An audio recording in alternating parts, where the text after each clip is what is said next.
awalnya tiada menjadi tiada. Ada. Tadi kita ngaku-ngaku diri kita ini ada, nah setelah Idul Fitri merasakan ketiadaan diri kita. Salatullah salamullah ala taha rasulillah. Salatullah salamullah ala yasin habibillah. Warahmatullahi wabarakatuh. Alhamdulillah alladzi anzala al-Qur'an hudan linnas wa bayyinatin minal huda wal furqan. Asyhadu an la ilaha illallah wahdahu la syarikalah wa asyhadu anna Muhammadan abduhu wa rasuluh la nabiyya ba'dah. Allahumma salli ala sayyidina Muhammad wa ala alihi wa ashabihi ajma'in. Qala Allah ta'ala fil Qur'anil Karim, a'udzu billahi minasy syaithanir rajim. Bismillahirrahmanirrahim. Inna anzalnahu fi lailatul qadri. Wa ma adraka ma lailatul qadri. Lailatul qadri khairum min alfi syahrin. Tanazzalul malaikatu war-ruhu fiha biizni rabbihim min kulli amrin. Salamun hiya hatta matla'il fajar. Shadaqallahul azim. Yang saya hormati Bapak Pengurus Masjid Nurul Iman beserta bapak-bapak para penyesepuh, Bapak Ibu para jamaah rahimakumullah. Alhamdulillah, bersyukur kita kepada Allah Subhanahu wa taala. Pagi ini Allah takdirkan kita bisa hadir bersama di masjid ini dalam rangka kita melaksanakan salat subuh berjamaah. Mudah-mudahan amal ibadah kita mendapatkan ridha Allah Subhanahu wa taala. Amin Allahumma amin.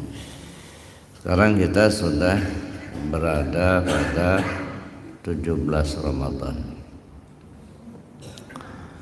Di 17 Ramadan ini kita diingatkan dengan peristiwa turunnya Al-Quran. Turunnya Al-Quran itu dijelaskan Allah dalam Al-Quran yang tadi ayatnya saya baca. Allah berfirman, Bismillahirrahmanirrahim, Inna anzalnahu fi lailatul qadri. Sesungguhnya kami turunkan Al-Quran itu di malam Al-Qadar. Wa ma adraka ma lailatul qadar. Tahukah kalian Lailatul Qadar itu apa? Lailatul Qadri khairum min alfi syahrin. Lailatul Qadar itu lebih baik daripada 1000 bulan. Tanazzalul malaikatu waruh. Para malaikat turun bersama Jibril alaihissalam. Salamun hiya hatta matla'il fajr.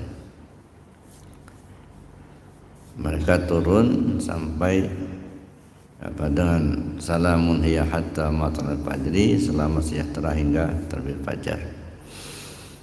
Bapak Ibu yang saya hormati, kalau kita perhatikan secara letterlek, secara sederhana, pahamlah kita bahwa Al-Quran diturunkan pada malam Lailatul Qadar. Malam Al-Qadar itu terjadinya pada bulan Ramadan. Ya. Nah, Al-Quran diturunkan pada tanggal 17 Ramadan. Ini artinya Lailatul Qadar itu bisa terjadi di 10 terakhir, bisa terjadi di 10 yang kedua, bahkan boleh jadi terjadi pada 10 pertama. Cuman masalahnya yang kita pahami Lailatul Qadar itu adalah suatu masa, suatu waktu di mana Allah menurunkan ketentuan-ketentuannya untuk manusia. Nah, sehingga kita pahami bahwa ketika Lailatul Qadar itu datang, angin berhembus menjadi berhenti, kemudian air mengalir pun terhenti, suasana tenang, bahkan bisa saja terjadi ketika di malam yang gelap itu terjadi terang tanpa lampu. Sehingga dengan pemahaman seperti ini kita berlomba-lomba mencari tanda-tanda itu. Sehingga kadang-kadang terfokus pada tanda-tanda. Nah, pernah nggak Bapak Ibu menemukan itu? Enggak. Ya. Selama hidup ini ada sekian puluh tahun umur kita, tiba-tiba keluar kita di malam hari gitu ya, yang gelap gulita terang. Belum pernah ya? Berarti belum dapat Lailatul Qadar. Nah, ini kita kadang-kadang diarahkan kepada hal seperti itu, tanda-tanda. Nabi SAW menyatakan, taharru lailatul qadri, bersungguh-sungguhlah kamu untuk mendapatkan Lailatul Qadar itu di malam yang ganjil 10 terakhir di bulan Ramadan. Nah, dengan memahami hadis ini, terkadang pengurus bingung. Kalau malam ganjil penuh, begitu malam genap sepi. Penduyun-duyun datang di malam ganjil, di malam genap nggak datang. Mana si anu? Nanti kalau ganjil baru datang. Ya begitulah ya pemahaman. Kita tidak bisa menyalahkan, namanya pemahaman. Tapi pada pagi hari ini saya ingin mengajak kita untuk memahami Lailatul Qadar itu dalam perspektif tasawuf. Pertama kita lihat perjalanan Ramadan ini sebenarnya mencerminkan kembalinya diri kita kepada Allah. Ke sana dulu arahnya. Jadi perjalanan Ramadan itu mencerminkan arah hidup kita ini. Pertama kita lihat sumu li ru'yati, berpuasalah kamu karena melihat bulan. Waftiru li ru'yati, berbukalah karena melihat bulan. Fa in ghumma alai, kalau awan mendung sempurnakan 30 hari.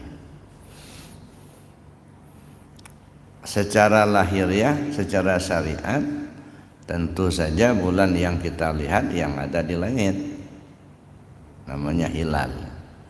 Hilal itu cahaya bulan yang belum muncul.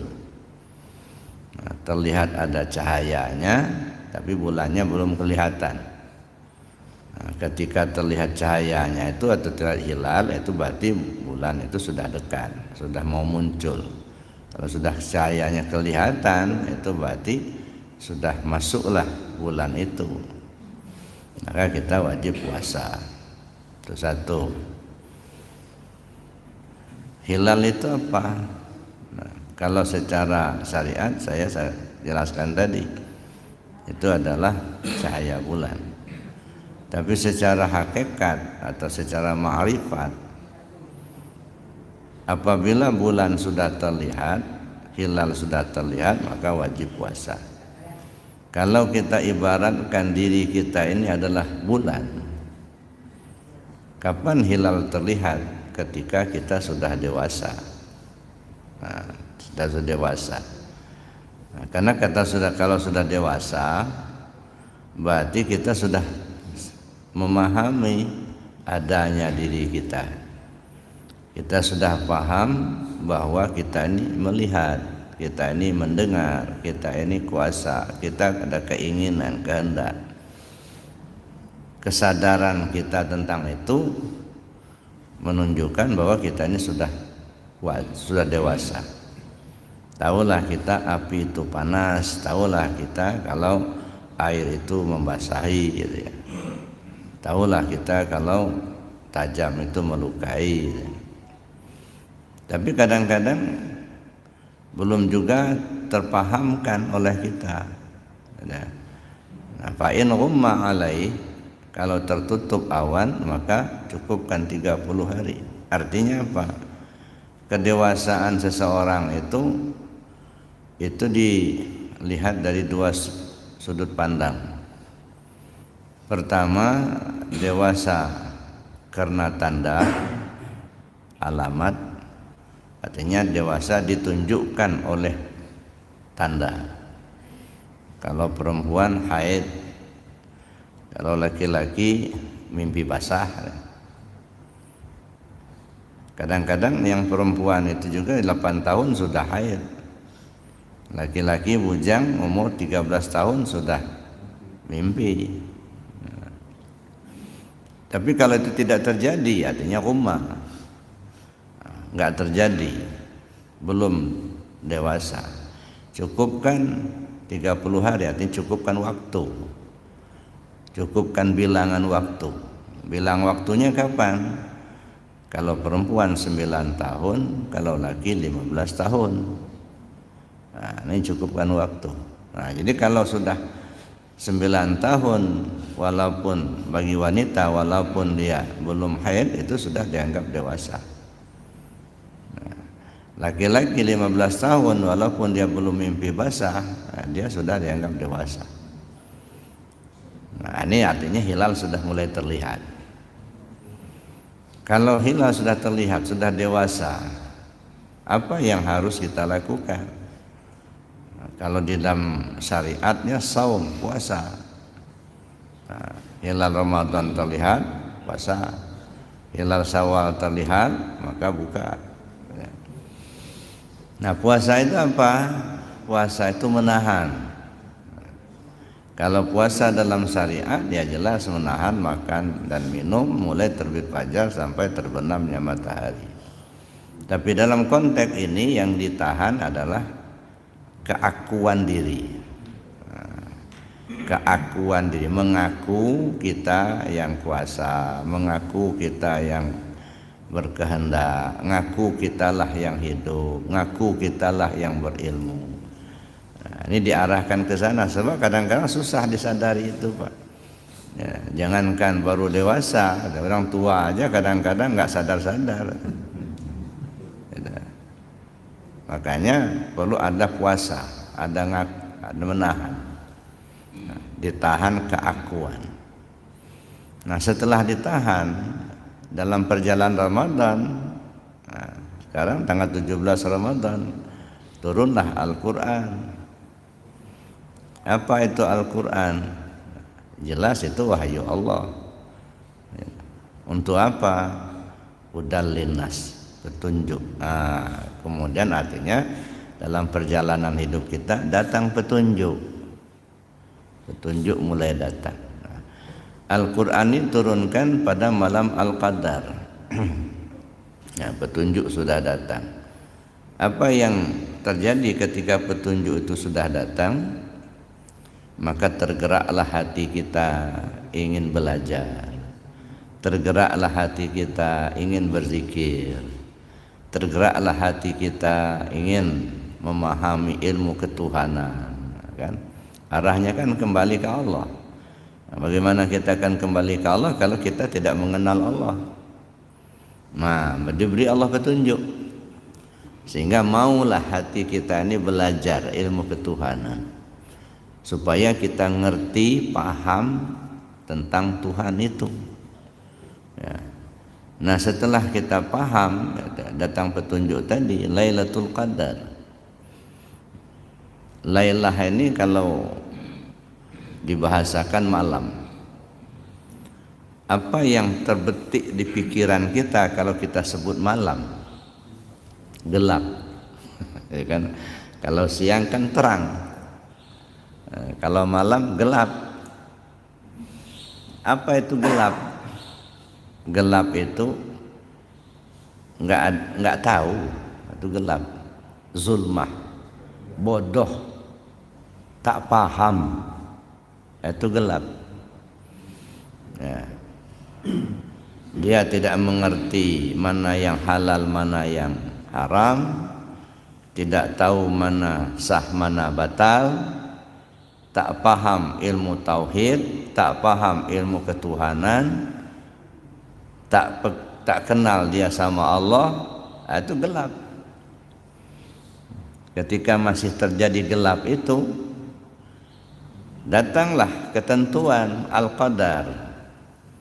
Nah, Al-Qadar itu artinya ketentuan.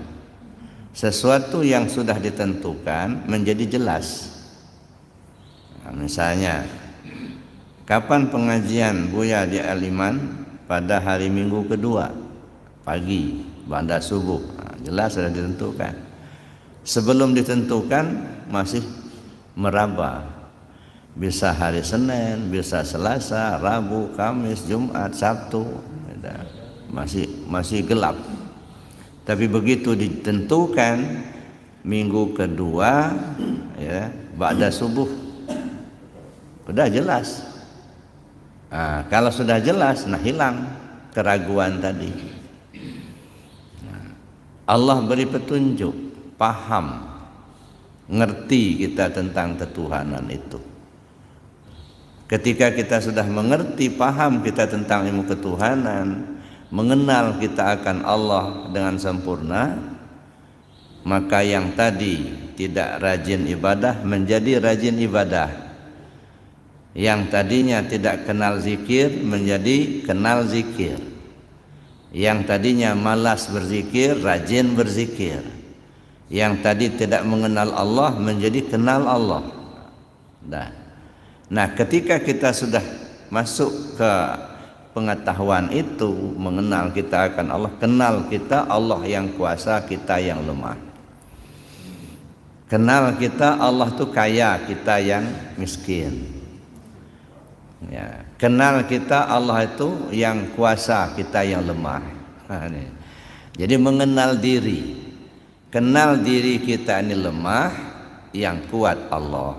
Kenal diri kita ini miskin, yang kaya Allah.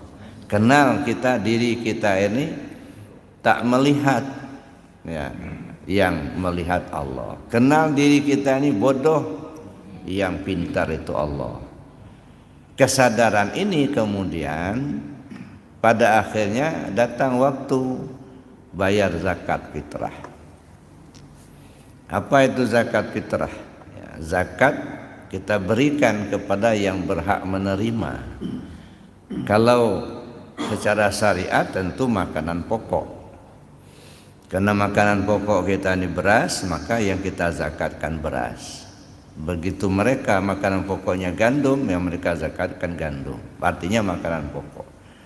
Mana yang pokok pada kita secara sifat? Yang pokok hayat, hidup. Yang pokoknya sifat 7. Nah, ini pokok di kita. Nah, sifat 7 atau sifat ma'ani diberikan kepada yang berhak. Zakat fitrah diberikan kepada asnaf yang 8. Itu yang berhak menerima dalam syariat, dalam fikih. Dalam kaitan ini yang berhak siapa? Yang punya. Jangan dikasihkan sama yang bukan miliknya. Siapa yang punya? Allah.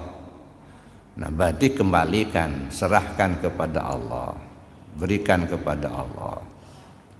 Maka timbullah istilah dalam ilmu tasawuf, la hayyun illallah, la alimun illallah, la qadirun illallah, la muridun illallah, la sami'un illallah, la basirun illallah, la mutakallimun illallah.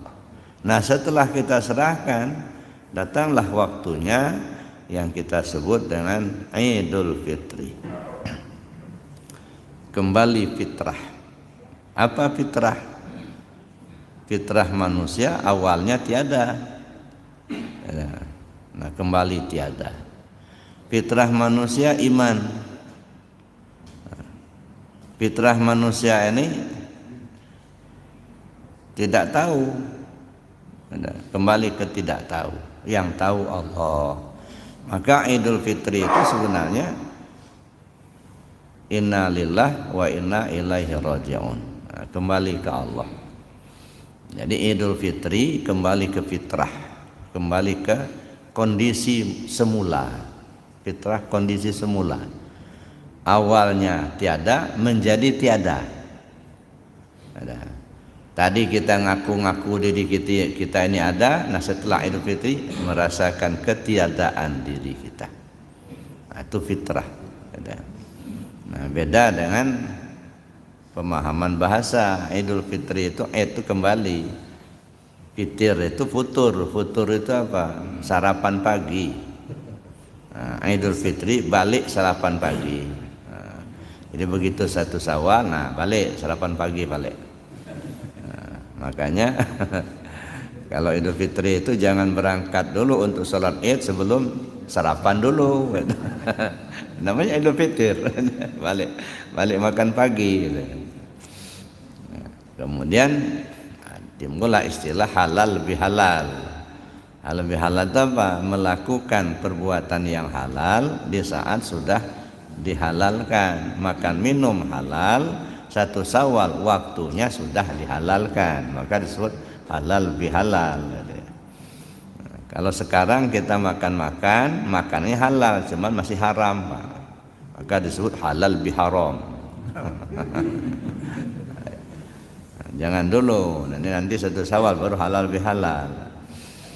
Jadi Bapak Ibu yang saya hormati, nah sampai di sini apa yang bisa kita pahami sebenarnya? Kembalinya diri kita ke Allah.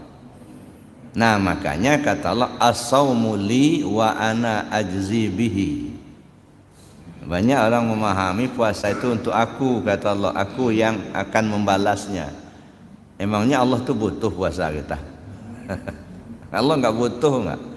Sedunia ini orang puasa Allah nggak untung. Tidak satu pun manusia di dunia ini yang puasa Allah nggak rugi. Jadi Allah nggak butuh puasa kita. Kalau dikatakan puasa itu aku yang membalasnya, kata Allah, emangnya kalau yang sholat, yang sedekah bukan Allah yang membalasnya? Itu Allah juga kan yang membalasnya.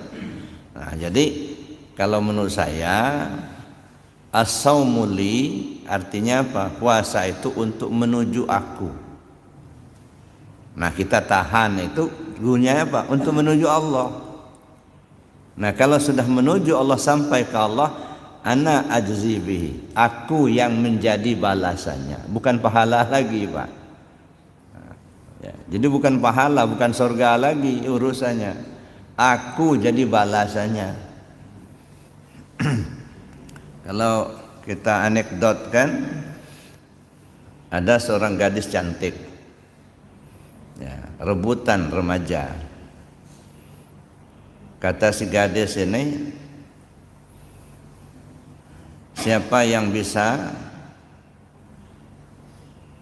datang ke rumah saya pada jam sekian, maka aku menjadi balasannya. Maka ada yang datang, yang diharapkannya apa? Pemberian si gadis. Ada yang datang, yang diharapkannya sesuatu yang dia inginkan, tetapi bukan gadis itu. Tapi ada yang datang, dia tidak mengharapkan apa-apa, yang diharapkan si gadis itulah. Itu contohnya. Nah, oleh karena itu as-saumu li wa ana ajzi bihi, puasa itu untuk menuju aku. Dan kalau sudah sampai kepada aku, akulah yang jadi balasannya. Bukan pahala dan bukan surga lagi. Nah, kita menuju ke sana. Tetapi yang kita serahkan kepada Allah di bulan Ramadan ini baru sebatas sifat. Nah, baru sebatas sifat. Karena itu yang pokok dalam hidup kita, itu sifatnya. Nah, itu yang muncul ke permukaan. Nah, kita kuasa bisa melangkah, kita bisa melihat, kita bisa mendengar. Nah, tapi belum berhenti di sana, karena ternyata diri kita ini bukan hanya ada sifat, ada zat. Maka berlanjut sampailah waktunya bulan Zulhijjah. Nah, di bulan Zulhijjah ada 3 momentum penting. Pertama ada 9 Zulhijjah. Waktunya sampai 9 Zulhijjah. Nah, bagi mereka yang melaksanakan ibadah haji, maka wukuflah mereka di Padang Arafah. Bagi kita yang tidak melaksanakan ibadah haji, ya kita sholat Id, dan kita pun menyembelih hewan kurban. Jadi ada 3 momentum penting. Datangnya 9 Zulhijjah, dia laksanakan wukuf di Arafah, penyembelihan hewan kurban. Datangnya 9 Zulhijjah itu apa? 9 lapis hati. Perjalanan hidup kita sampailah paham kita kepada lapis ke-9.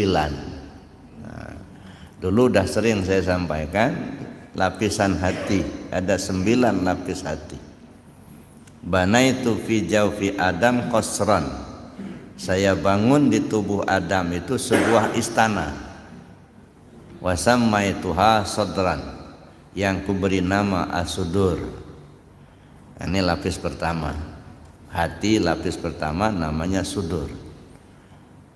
Di dalam sudur ada qalab kedua. Dalam qalab ada fuad ketiga. Dalam fuad ada saqab keempat. Dalam saqab ada lubban kelima. Dalam lubban ada sir keenam. Dalam sir ada sirusir yang ketujuh. Dalam sirusir ada nur 8. Dalam nur ada aku, kata Allah, la ilaha illa ana. Nah, ini lapis ke-9. Artinya paham kita, yakin kita sampai ke lapis ke-9. Setelah sampai kita pada lapis ke-9 itu, apa yang kita lakukan? Wukuf di Padang Arafah. Artinya apa? Berhenti kepada Allah di alam ma'rifah. Nah, berhentilah di situ. Jangan kemana-mana lagi. Kok hidup itulah pakaian, kok mati itu tumpangan.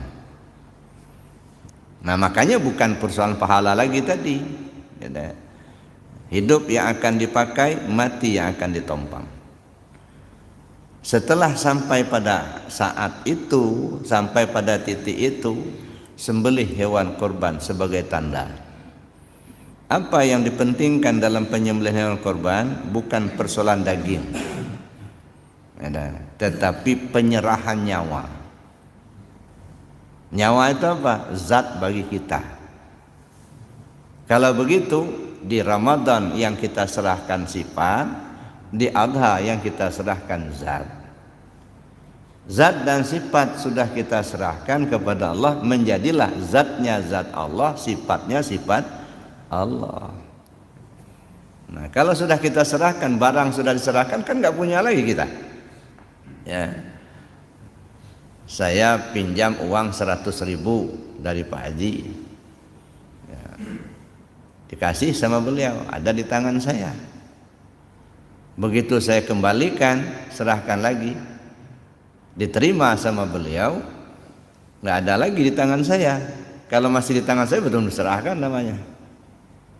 Nah, jadi setelah kita serahkan zat dan sifat diri kita, menjadilah zatnya Allah, sifatnya Allah. Makanya kata Allah, apabila hambaku telah gemar melakukan yang nawafil, maka tangan yang ia gunakan untuk berbuat itu tangan aku, kaki yang ia gunakan untuk melangkah itu kaki aku, mata yang ia gunakan untuk melihat itu mata aku. Nah, kalau sudah sampai perjalanan kita ke situ, nah disitulah pemberhentian, terminal akhir. Maka saya bilang, ya ibarat kita bawa mobil di jalan, kalau memang kelihatan minyaknya tinggal satu strip lagi, sudahlah cepat-cepatlah parkir ke terminal. Jangan kita berleha-leha jalan di jalan aja, nanti habis bensin di jalan, mati di jalan nanti. Nah, ini kan kita ini sudah ada berapa strip lagi tinggalnya nih. Mungkin ada yang satu strip, ada yang dua strip. Nah, jadi artinya sudah saatnya untuk kita itu mengarah ke sana.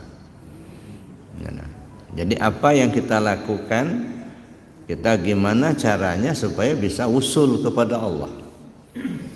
Ya, kita lihat ya, kembali kepada Lailatul Qadar tadi. Al-Quran itu diturunkan pada malam Al-Qadar. Situasi masyarakat Arab ketika Al-Quran diturunkan masih dalam keadaan gelap, yang kita kenal dengan istilah jahiliyah. Dia tidak mengenal Allah, ya, tidak mengenal hukum-hukum Allah.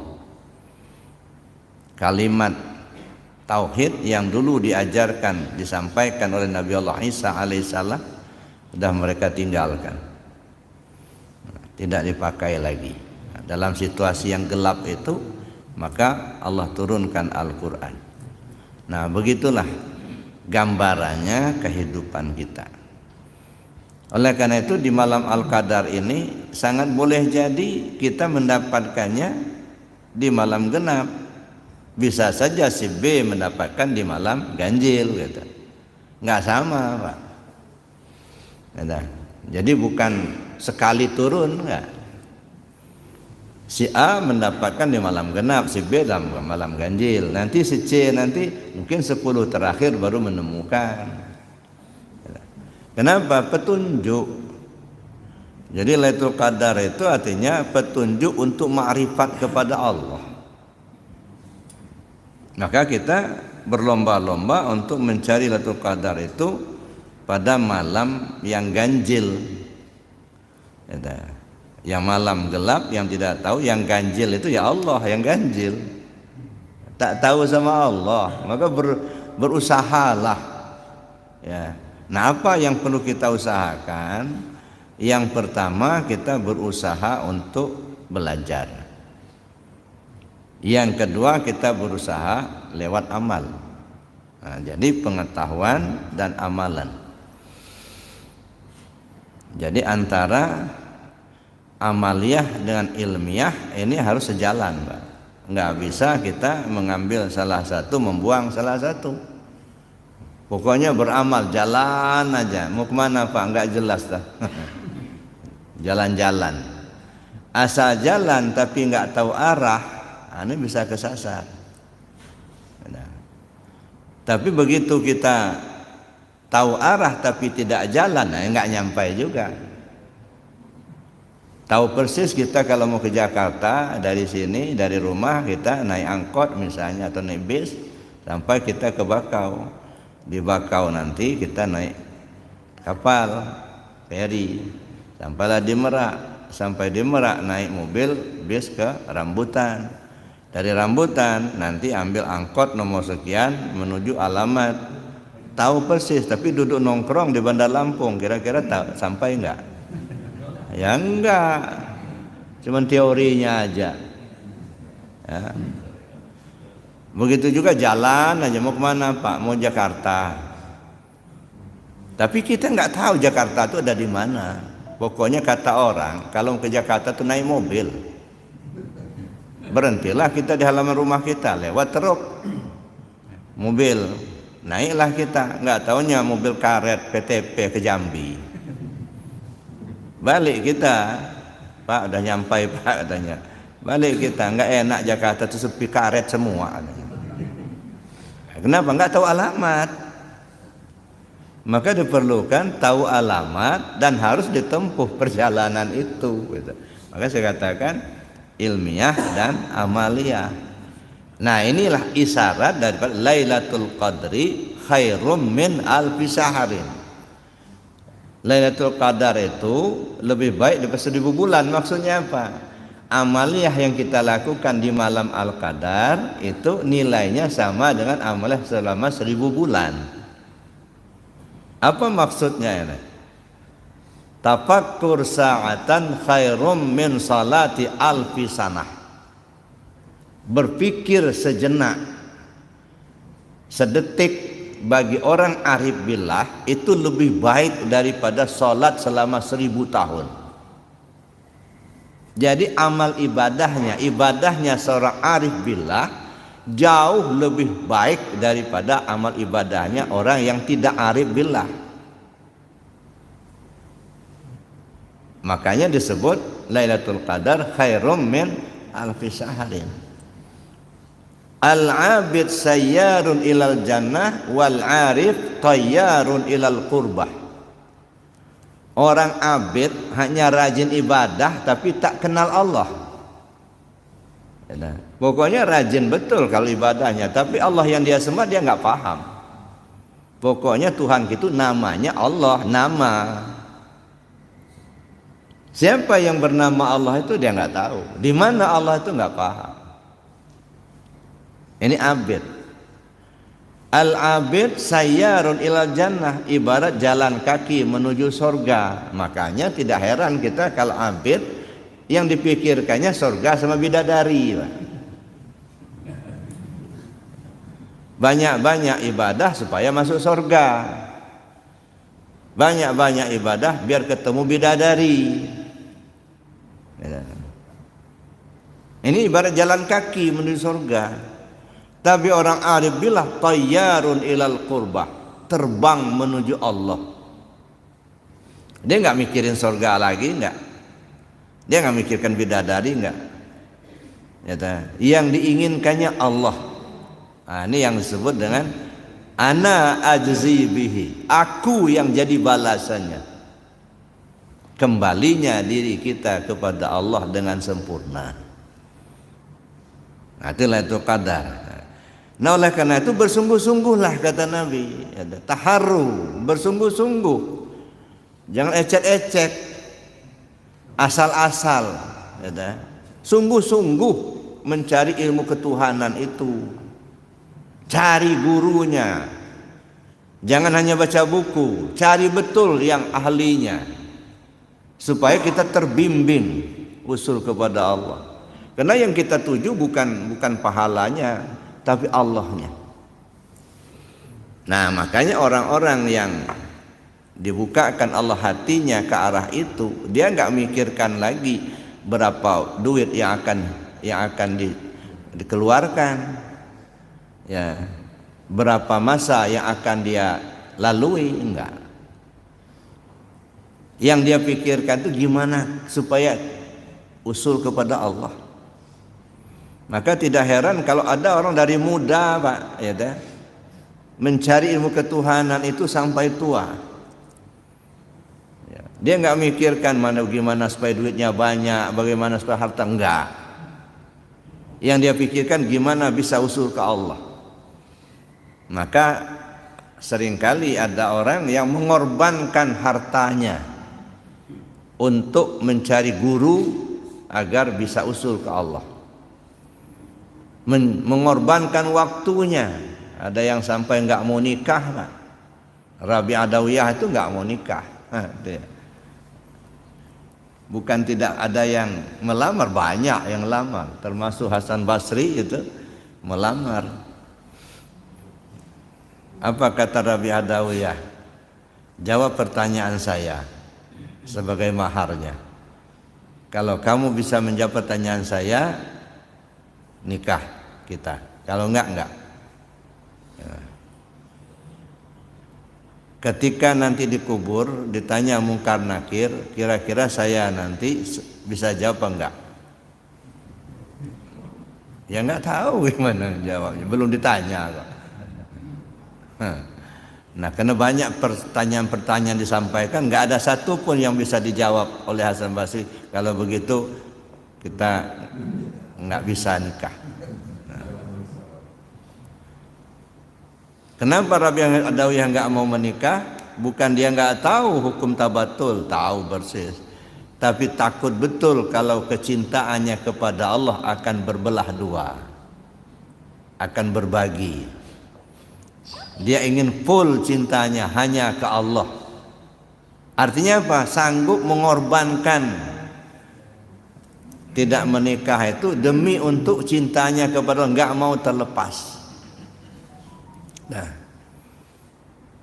artinya banyak berkorban demi untuk mencapai ridha Allah tadi, kembali kepada Allah.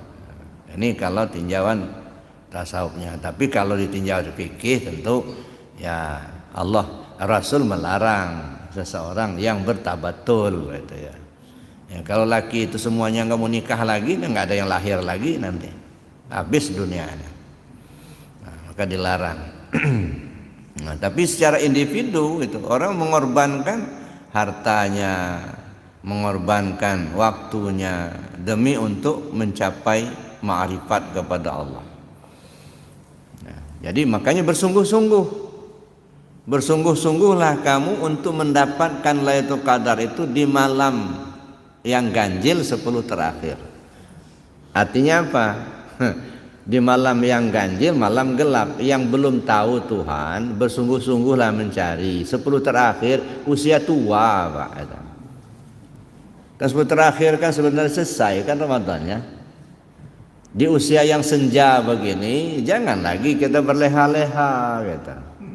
Ada mau cari pahala gitu, nah. Enggak itu lagi. Maka bersungguh-sungguhlah mencari Lailatul Qadar itu di 10 terakhir. Hanya ketika usia kita sudah lanjut, ya, bersungguh-sungguhlah. Ya. Makanya kata Nabi SAW, man balagha umruhu arba'ina sanatan walam yaghlib khairahu syarrahu falyatajahhaz ilan nar. Siapa orang yang usianya sudah 40 tahun tetapi kebaikannya tidak mampu mengalahkan kejahatannya, lebih baik lemparkan saja ke neraka daripada hidup di dunia. Lebih baik mati, Pak, daripada hidup. Kalau lama-lama hidup, kelamaan nanti di nerakanya. Umur nambah terus tapi kebaikannya enggak nambah-nambah, enggak. Ada dunia terus yang dikejar begitu. Dia enggak tahu tentang ilmu ketuhanannya. Oleh karena itu Bapak Ibu yang saya hormati, sungguh sangat mulia ya Lailatul Qadar itu. Tapi itu kita pahami ya secara ma'rifat ya. Jangan kita terobsesi ya bahwa kalau terkadar datang kita ke masjid tidur, kita menunggu-nunggu kapan angin enggak berhembus lagi. Begitu kita tidur rupanya kipas angin masih hidup. Begitu kita tidur dimatiin kawan, nah datang terkadar angin enggak berhembus lagi. Jangan kita mau ditipu-tipu yang begitu. Jadi Bapak Ibu yang saya hormati, oleh karenanya masih ada kesempatan Ramadan. Artinya masih ada kesempatan diberi Allah hidup kita ini. Mari kita bersungguh-sungguh. Ya, bersungguh-sungguh bagaimana? Bersungguh-sungguh dalam beramal, bersungguh-sungguh dalam belajar. Carilah guru yang ahli dan laksanakan amaliyahnya. Apa amaliyahnya? Zikir. Nah, ini yang ditekankan betul itu zikir. Untuk mencapai ma'rifat kepada Allah, selain kita perlu belajar, perlu kita jalankan zikir. Cuman kadang-kadang yang kita pahami zikir itu cuma hanya mengucapkan kalimat la ilaha illallah saja. Nah, ketika kita paham kita enggak nyampai, timbul penolakan. Masa zikirnya dikeras-kerasi, la ilaha illallah, Allah itu enggak tuli enggak? Nah, lah. Ya, padahal kan benar, Pak. Yang tuli itu kan kita. Udah dipekik-pekikkan la ilaha illallah, masih nggak sadar-sadar juga gitu kan, tuli. La ilaha illallah. Ya, telinga kita udah sering kali mendengar la ilaha illallah tapi nggak paham-paham juga. Nah, padahal la ilaha illallah la ma'bud illallah. Tidak ada yang disembah kecuali Allah. Itu masih umum itu. Itu apa namanya, munajatnya orang syariat. La ma'bud illallah, tak ada yang disembah kecuali Allah. Maka dia rajin melaksanakan ibadah. Naik kepada tarekat, la maksud illallah, tak ada yang dituju kecuali Allah. Jadi dalam hidupnya selalu terarah menuju Allah. Berbuat karena Allah, bersedekah dia karena Allah, belajar karena Allah, beribadah karena Allah, melihat karena Allah, mendengar karena Allah, gerak karena Allah, diam karena Allah. Nah ini apa namanya, arahnya tarekat. La maksud illallah, tak ada yang dituju kecuali Allah. Maka timbullah doa munajat, ilahi anta maksudi, ya Allah kau yang kutuju. Jadi kita berzikir bukan supaya kaya harta, enggak.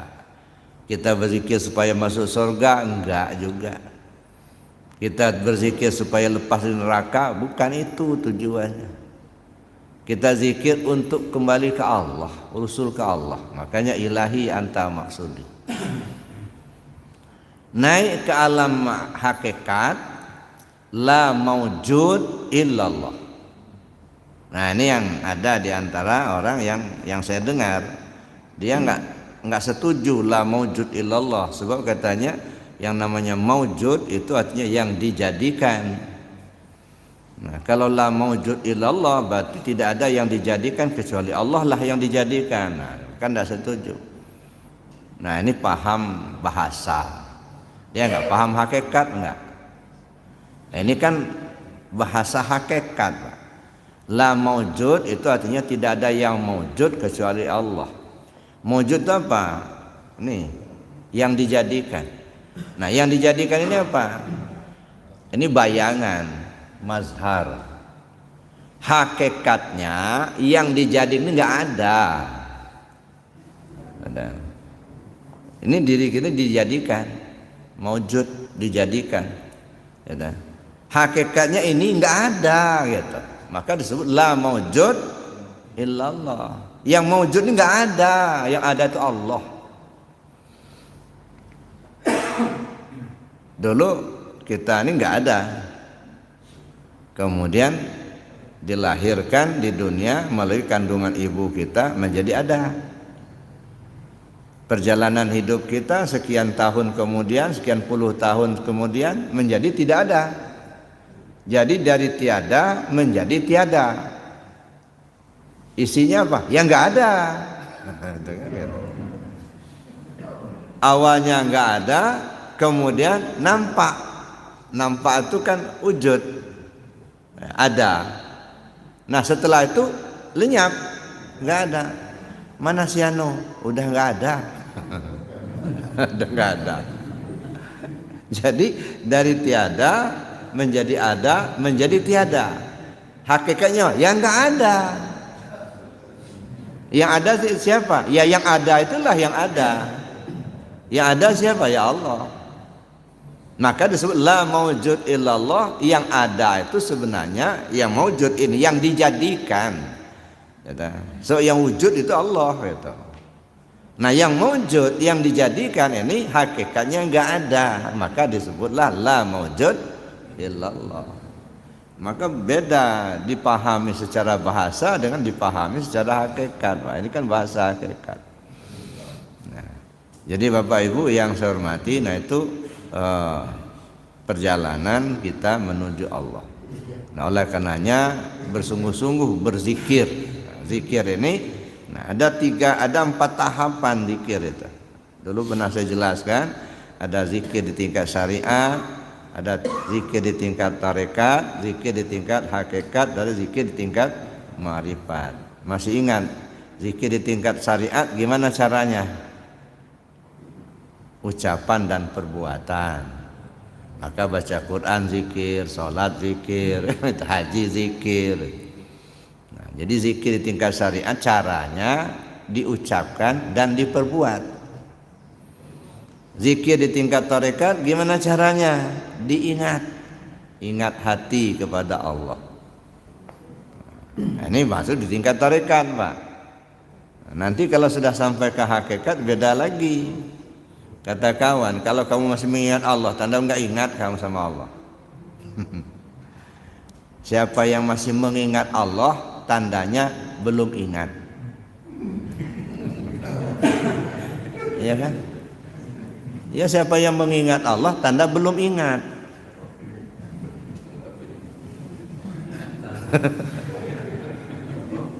Kalau dia sudah ingat Allah, nggak mengingat lagi, nggak ngapain ingat terus. Ya.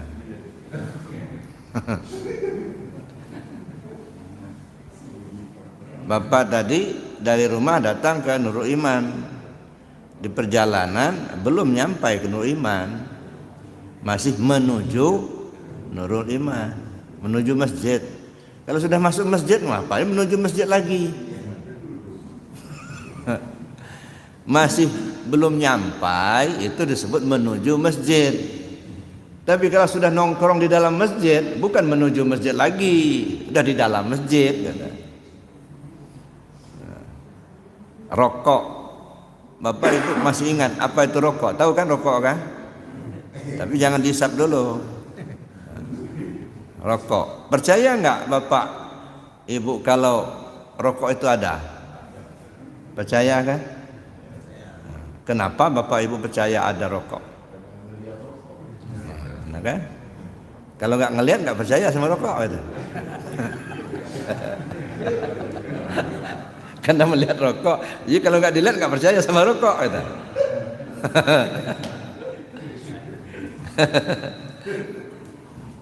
Ya karena kita bukan rokok, maka kita percaya itu rokok. Ini misalnya, ini contoh ini rokok. Kita ini HP, percaya nggak ini HP? Percaya. Kenapa percaya sama HP? Karena kita bukan HP. Dua hal yang berbeda.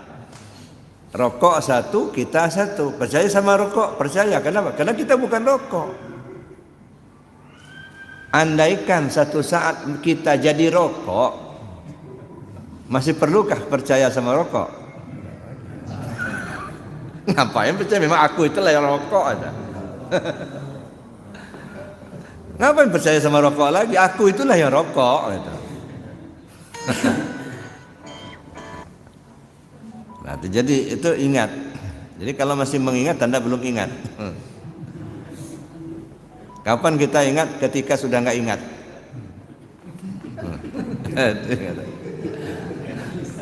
Agak bingung juga.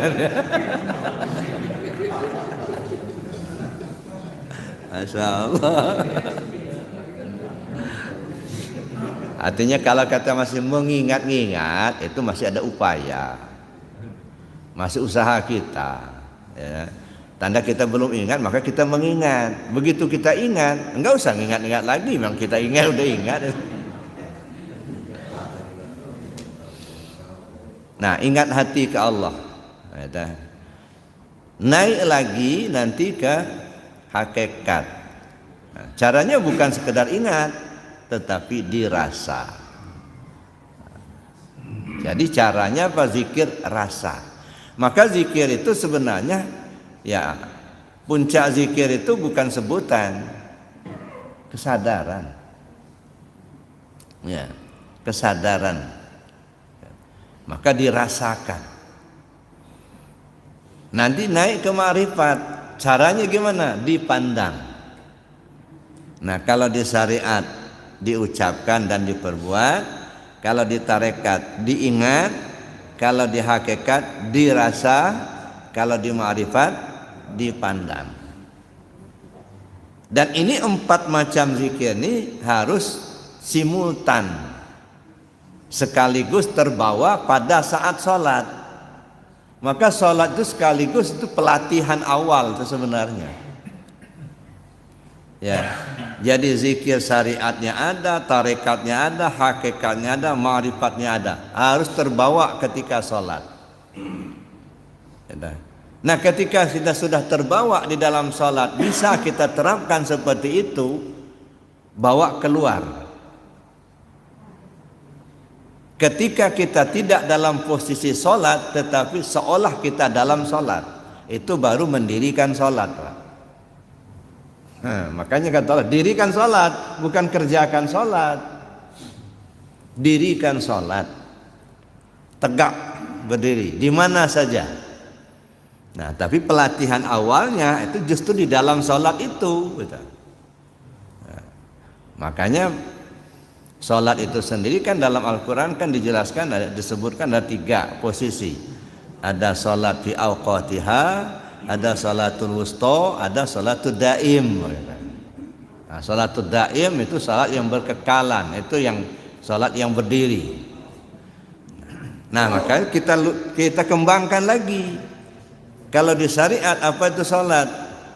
Sholat di tingkat syariat, ad-du'a muftatahatum bitakbir wa mukhtatamatum bitaslim bisara'itin wa arkanin maksusah.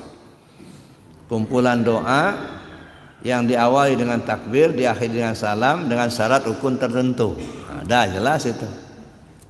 Tapi begitu masuk ke alam tasawuf, beda lagi. Apa itu salat? Penyaksian zat kepada sifat. Nah, kalau sudah penyaksian zat kepada sifatnya, di mana saja, kapan saja, nah, itu baru berdiri salatnya. Nah, nanti pada satu waktu mungkin kita coba kopas salat itu. Nah, tapi sekarang ini baru sampai Lailatul Qadar, Pak. Jadi itu gambarannya. Saya kira demikian karena waktu ya, agak siang nih. Oleh karena itu mari kita mungkin ada hal-hal yang ingin kita diskusikan. Namun sementara saya akhiri dulu. Assalamualaikum warahmatullahi wabarakatuh.